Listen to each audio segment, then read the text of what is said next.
द्रौपदी का चीरहरण और उसके बाद महाभारत का युद्ध। ये दो ही ऐसे किस्से हैं जो लोगों के दिमाग में बसे हुए हैं। पर क्या एक सवाल आपके दिमाग में भी कौंधता है, क्या इस किस्से पर आपकी नजर गई है? क्या इस कथा को आप जानते हैं कि आखिर द्रौपदी और पांडवों की मृत्यु कैसे हुई? आज का ये वीडियो आपको उनकी मोक्ष की यात्रा के बारे में सुनाएगा, तो बने रहिए इस वीडियो के अंत तक। महाभारत में 18 पर्व हैं और उनमें से एक पर्व है महाप्रस्थानिक पर्व, जिसमें पांडवों की मोक्ष की यात्रा का उल्लेख है। इस पर्व के अनुसार पांडव मोक्ष के लिए हिमालय की गोद में चले गए थे और जब वे वहां पहुंचे तब उन्हें मेरु पर्वत के पास स्वर्ग का रास्ता दिखाई दिया।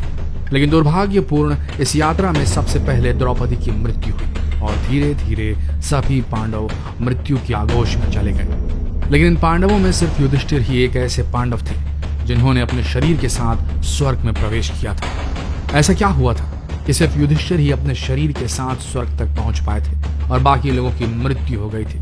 आइए जानते हैं। जब यदुवंशियों का राजपाट समाप्त हो चुका था तब महर्षि वेदव्यास की आज्ञा से पांडवों ने सब कुछ छोड़कर मोक्ष प्राप्ति के लिए परलोक जाने का निश्चय किया और द्रौपदी सहित सभी पांडव स्वर्ग की यात्रा पर निकल गए।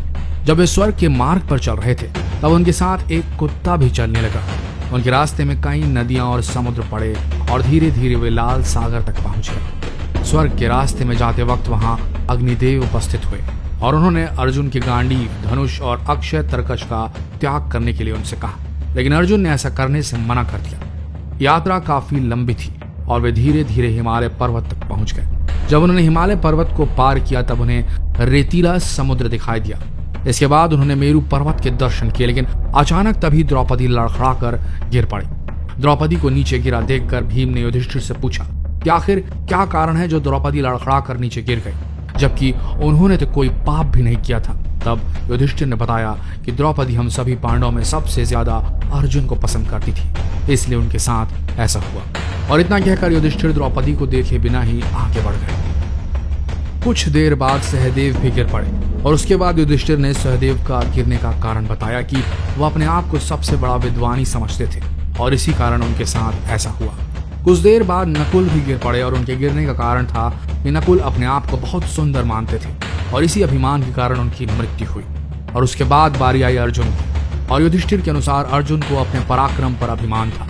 अर्जुन ने कहा था कि एक ही दिन में शत्रुओं का नाश कर देंगे, लेकिन वो ऐसा कर नहीं पाए और इसलिए अपने अभिमान के कारण ही अर्जुन की भी मृत्यु हो गई। थोड़ा देर चलने के बाद भीम भी गिर पड़े। तब युधिष्ठिर ने भीम को इसका कारण बताया कि वो बहुत खाते थे और अपने बल का झूठा प्रदर्शन करते थे, इसलिए उनकी हालत हुई। और इतना कहकर युधिष्ठिर आगे चल दिए। अब सिर्फ युधिष्ठिर और वो कुत्ता ही बचे थे और ये दोनों आगे चलते रहे। थोड़ी दूर चलने के बाद इंद्रदेव स्वयं अपने रथ पर सवार होकर युधिष्ठिर को लेने के लिए पहुंच गए। युधिष्ठिर ने इंद्र से कहा कि मेरे प्रियजन रास्ते में गिरे पड़े, कृपया उनकी भी कोई व्यवस्था कीजिए। तब इंद्र ने कहा कि वो लोग पहले ही स्वर्ग पहुंच चुके हैं और वे सभी शरीर त्याग कर स्वर्ग पहुंचे हैं, लेकिन आप अपने शरीर के साथ स्वर्ग में जाएंगे। इंद्र की बात सुनकर युधिष्ठिर ने कहा कि यह कुत्ता मेरा परम भक्त, इसलिए इसे भी मेरे साथ स्वर्ग जाने की आज्ञा दीजिए। लेकिन इंद्र ने ऐसा करने से मना कर दिया।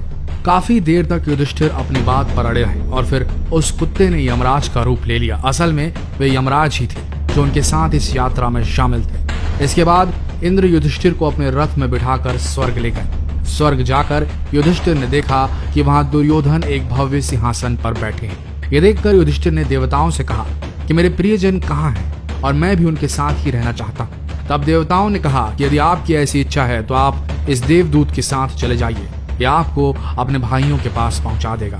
और फिर युधिष्ठिर उस देवदूत के साथ चले गए। देवदूत युधिष्ठिर को ऐसे रास्ते पर ले गया जो बहुत ही खराब था और उस रास्ते में बहुत अंधेरा था।